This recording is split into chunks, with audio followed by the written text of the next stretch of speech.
10 വർഷം പറഞ്ഞതൊക്കെ പത്തായത്തിൽ വെച്ചിട്ട് ചോദിക്കുമ്പോൾ ചിരിച്ചു കാണിച്ചാൽ മതി, അല്ലെങ്കിൽ പഠിച്ചിട്ട് പറഞ്ഞാൽ മതി. സംഘപരിവാറിനെ ചെറുക്കാൻ ഇന്ത്യ മുന്നണി ഉണ്ടാക്കി കൈപിടിച്ച് ഒന്നിച്ചു നിന്നിട്ട് തിരഞ്ഞെടുപ്പ് കാലത്ത് കേരളത്തിൽ വന്നു പറഞ്ഞത് ഡീലിനെ കുറിച്ച്.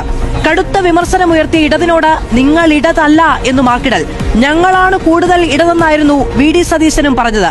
മെയ് മാസം 19 ഹണിമൂൺ തുടക്കത്തിൽ FBയിൽ തള്ളിയ ഒരു ചിത്രത്തിൽ ഇങ്ങനെ എഴുതപ്പെട്ടിരുന്നു: സമര കവാടമെന്ന വിളിപ്പേരുള്ളതാണ് സെക്രട്ടേറിയറ്റിന്റെ നോർത്ത് ഗേറ്റ്. നീണ്ട ഇടവേളയ്ക്ക് ശേഷം ഇന്ന് നോർത്ത് ഗേറ്റ് തുറന്നു.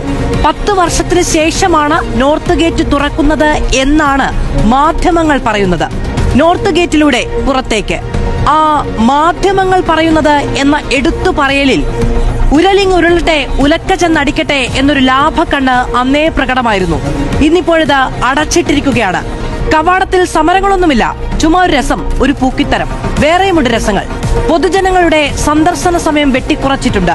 മാധ്യമപ്രവർത്തകർക്ക് അംഗത്തേതിൽ നിന്ന് അനുമതി പത്രമുണ്ടെങ്കിലേ സെക്രട്ടേറിയറ്റ് പ്രവേശനമുള്ളൂ. 10 വർഷത്തിന് ശേഷം ചിരിക്കുന്ന ഒരു മുഖ്യമന്ത്രിനെ കിട്ടി നമുക്ക്.